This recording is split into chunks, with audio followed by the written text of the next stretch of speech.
Say what is hypoxia? Hypoxia is hypo means decrease and oxia is oxygen. So it is decrease in the oxygenation and particularly more so at the tissue level. Now this hypoxia can be of four types as we can see over here. So it can be hypoxic hypoxia, anemic hypoxia, stagnant hypoxia and histotoxic hypoxia. Now let us understand what are the four types of hypoxia. So before that, we need to understand the pathway of the entire oxygen supply. The oxygen is being taken from the atmosphere.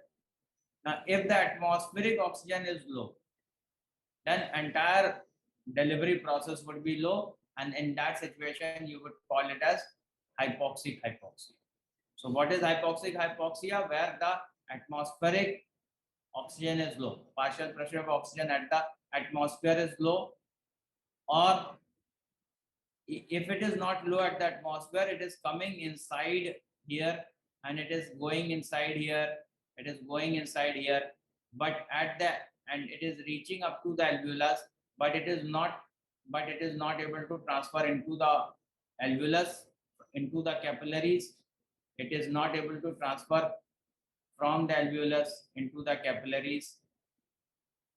If it is not able to transfer from the alveolus into the capillary, then up to this level, यानी कि capillary level तक ये अगर oxygen is not able to transfer, then in that situation you call it as any hypoxic hypoxia.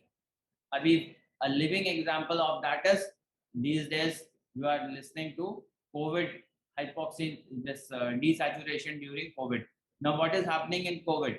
In COVID, lot of inflammation is taking place at this place between alveolus and capillary. Lot of inflammation is taking place over here, and the space between the alveolus and capillary has increased.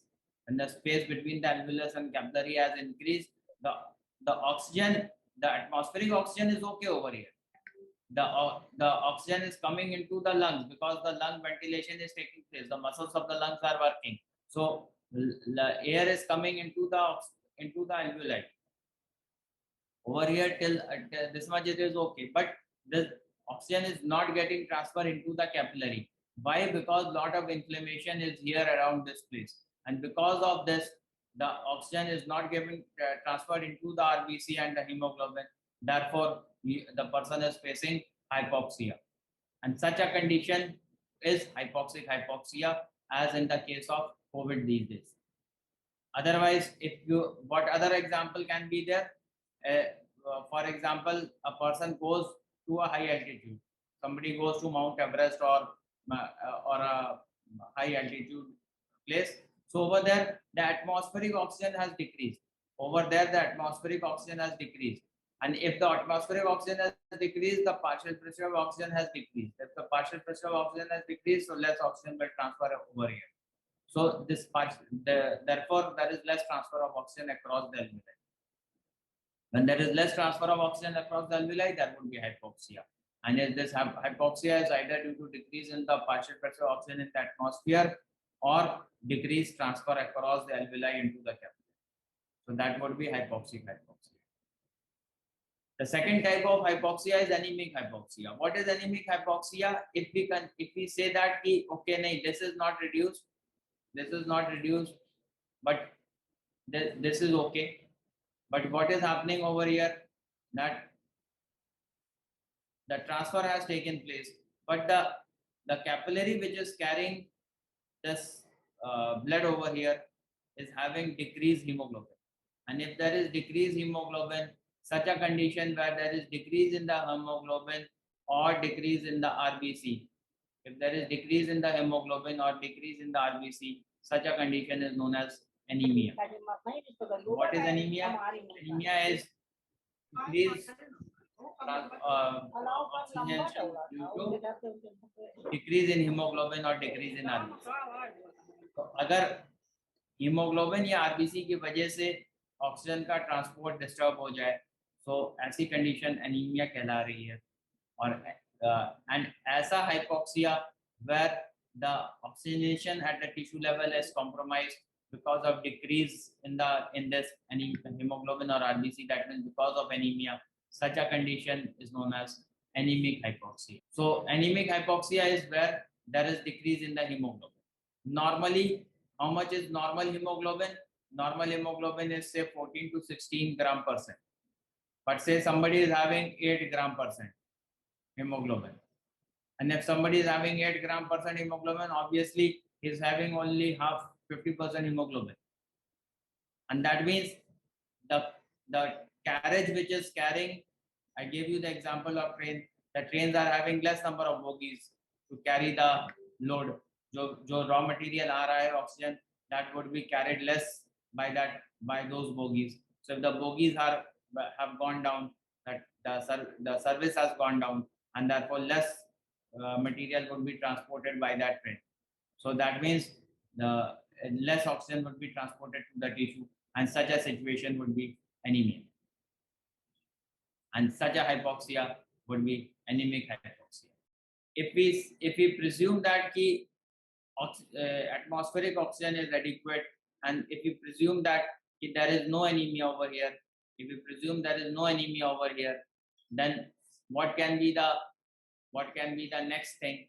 The next thing is that even though lot of oxygen has taken, normally oxygen has transported across this place, and normal oxygen, whatever oxygen has transported across this place has also been transferred to the hemoglobin RBC.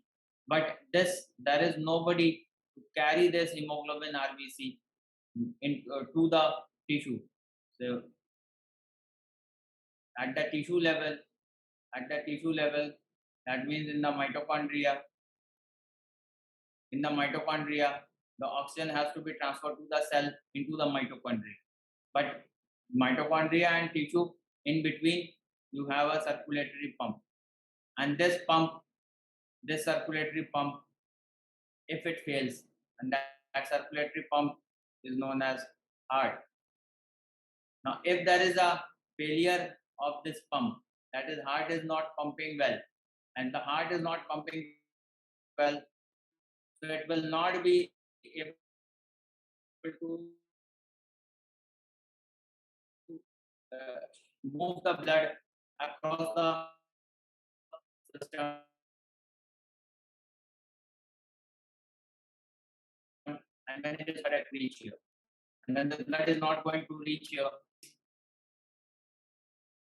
And such a condition where the blood flow has reached, example of such a thing is congestive heart failure. Congestive example is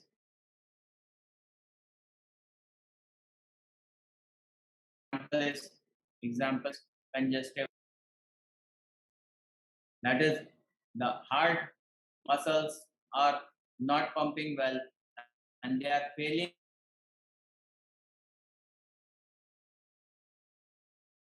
to pump blood adequately, and that is known as congestive. And because failure, there would be the flow of the blood would be hampered, and such a condition is known as stagnant hypoxia.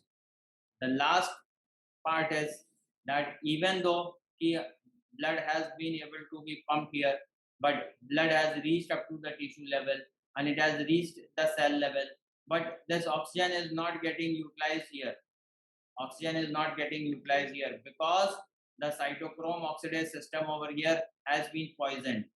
Cytochrome oxidase system has been poisoned, and such a condition where the cytochrome oxidation system has been poisoned is known as histotoxic hypoxia. Histo means tissue and toxic is poison. So the tissue level poisoning has taken place, and such an example is cyanide poisoning. Cyanide poisoning. So wherever there is the example being said, what does potassium cyanide do? Potassium cyanide goes and attaches irreversibly to the cytochrome oxidase system in the mitochondrial level. So it does not allow the oxidation pathway in the cytochrome oxidase system to work. So even though entire oxygen carrying mechanism was adequate, this entire process was working well, but right at the tissue level, the oxygen was not getting utilized. And because of that, even though oxygen has been delivered at the tissue level pretty well, the mitochondria is not able to utilize it. In what do you think, in which of these four types of hypoxia this oxygen supplementation would help? Oxygen cylinder लगाना इन चार में से किस type के hypoxia में फायदेमंद हो? This hypoxic hypoxia is the only hypoxia where you would benefit by giving oxygenation. Oxygen cylinder would be helpful only in the hypoxic hypoxia because you are increasing the partial pressure of oxygen over here. By giving additional oxygen, you are increasing the partial pressure of oxygen. तो कोई भी mechanism हो यहाँ पर oxygen या तो atmospheric oxygen altitude की वजह से या किसी वजह से कम हो जाए, या यहाँ पर एल्वियोलस लेवल पर कोई बीमारी हो जाए कि एल्वियोलर लेवल पर स्वेलिंग आ गई है, या एल्वियोलर और कैपिलरी के बीच में इंटरस्टिशियल स्पेस में यहाँ पर इडीमा हो गया है, पल्मोनरी इडीमा फॉर एग्जांपल हो गया है, या कैपिलरी स्पेस में कैपिलरी तक जो है रास्ते में, यानी कि इस पूरे रास्ते में अगर कोई रुकावट के लिए खेद आ रही है, इस पूरे रास्ते में अगर कोई रुकावट आ रही है, सिर्फ उसी कंडीशन में आपको ऑक्सीजन देना फायदेमंद होगा. How does oxygenation help in a Covid patient? How does oxygenation help in a COVID patient? If there is lot of inflammation over here, I said that there is lot of inflammation over here, and virtually the space has increased between the alveolus and the capillary, and there is the oxygen diffusion is not taking place. So how is this supplementation of the oxygen is going to help? The supplementation of the oxygen is going to help by increasing the partial pressure of oxygen. Normally your partial pressure of oxygen is 20%, 21% in the atmosphere. It is 21% oxygen in the atmosphere. But when you are giving 100% oxygen through cylinder, then the partial pressure of oxygen has increased over here. And because यहाँ पर partial pressure oxygen increase करेगा, तो ये ज़्यादा effectively 20% oxygen के साथ इस space को हम पार नहीं कर पा रहे थे. लेकिन जब यहाँ पर हमने partial pressure oxygen को increase कर दिया 100% oxygen देकर, तो हम इस स्पेस को पार कर ले रहे हैं, जो कि नॉर्मल से ज्यादा डिस्टेंस इंक्रीज कर गया था, बट हम यहाँ से प्रेशर हमने पार्शियल प्रेशर इंक्रीज करके हमने यहाँ पर इंक्रीज कर दिया. दूसरा क्या तरीका यूज कर सकते हैं इस स्पेस को पार करने का? हम यहाँ पर पार्शियल प्रेशर ऑक्सीजन इंक्रीज कर सकते हैं, या यहाँ से हम वेंटिलेटर लगाकर हम इस प्रेशर को इंक्रीज कर सकते हैं. तो प्रेशर पार्शियल प्रेशर हमें इंक्रीज करना है यहाँ पर. तो अगर हमको इस एल्वियोलस के अंदर पार्शियल प्रेशर इंक्रीज करना है, तो हम दो तरीके यूज कर सकते हैं. आइदर हम 100% ऑक्सीजन का फ्लो इंक्रीज कर दें. So if we increase the 100% oxygen flow inside, the partial pressure of oxygen will increase. The second thing that we can do is that if we can use a ventilator or a similar thing to ventilator, like there are machines in between which are called non-invasive ventilation, which are said NIV.